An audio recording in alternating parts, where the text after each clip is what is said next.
I mean, the fucking industry doesn't give a shit about nurturing and exploring the depths of artists. They don't care about their well-being. They don't care about if something is not going to make them feel great about themselves. It's just about making money. Yeah. It's I think just as quickly as possible too. It's like, let's make money quick because now things don't last. And so when you're no longer the thing, I can move on to the next thing. And we made as much off of you as we could quickly. Right. Well, I feel like the other thing too, and you've said this to me for years now, like they're throwing something at you that somebody is doing currently.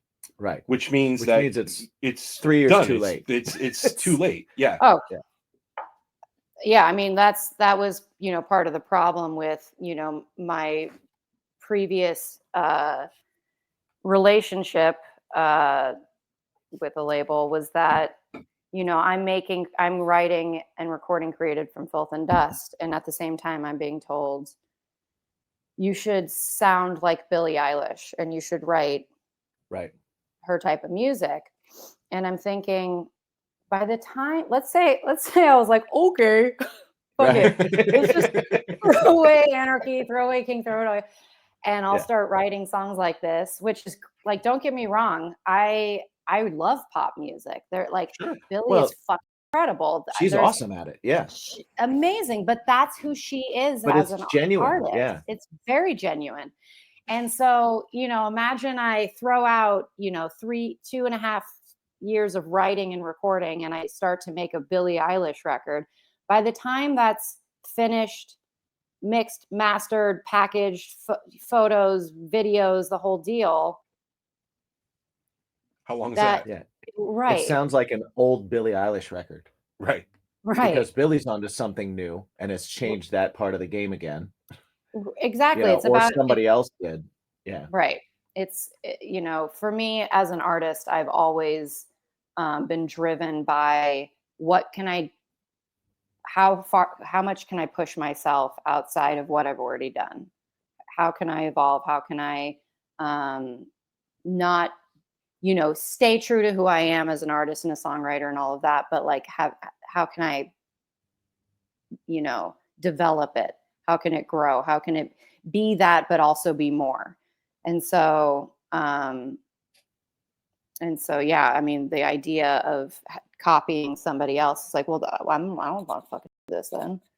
Yeah. Well, and the public doesn't want that either. No. Like that's the weirdest thing to me is that.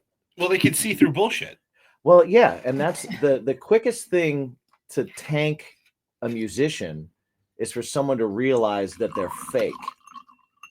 Because people can tell when you listen to music, you can tell genuine versus somebody trying to. I like to think of it like tester fragrances. Oh, right. Like when you go to like Kohl's and you're like, if you like this expensive fragrance, you'll love this cheap ass version, right?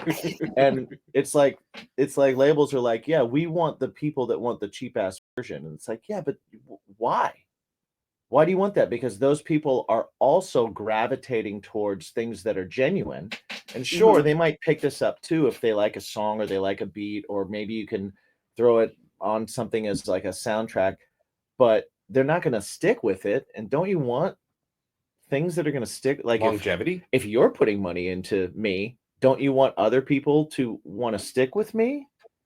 Like, what? I don't understand. Like, it's like Fight Club, single serving friends, single serving life, single serving artist, Right. Yeah. It's very like fast food mentality now. It feels like, the cream definitely rises to the top, but the industry is so saturated now.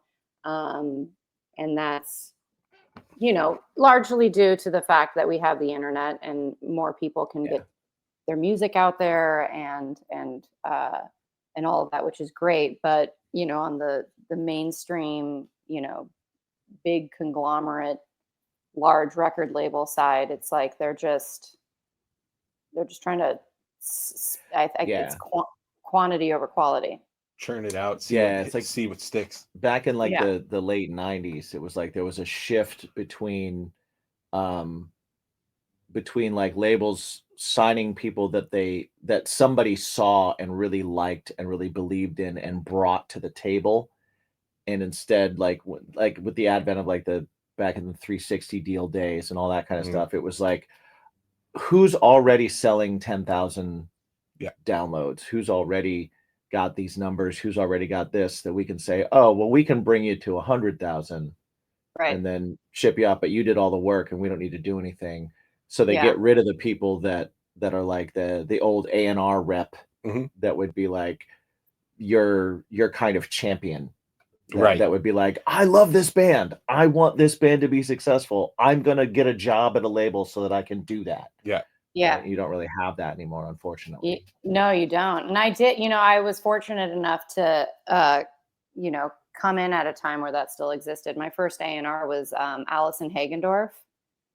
Oh wow. Okay. Wow. Yeah. Yeah. Yeah. And I was her first signing, actually. And Oh wow. yeah, which is really cool. And we've remained very close throughout the years. And so my first band, Automatic Love Letter, I had her, it was at Epic Records. I had her for almost, 4.5 years of just championing the shit out of me. And, awesome. Yeah, she was a real one. She is a real one. Love her. That's awesome. Yeah, That's great. That's a lost art. it is. I guess the hope is because everything is cyclical that we'll get back to a point like that. Yeah. Rock kind of went back underground anyway, which I'm kind of happy about because if it goes underground, that means it's gonna bubble up, Mhm.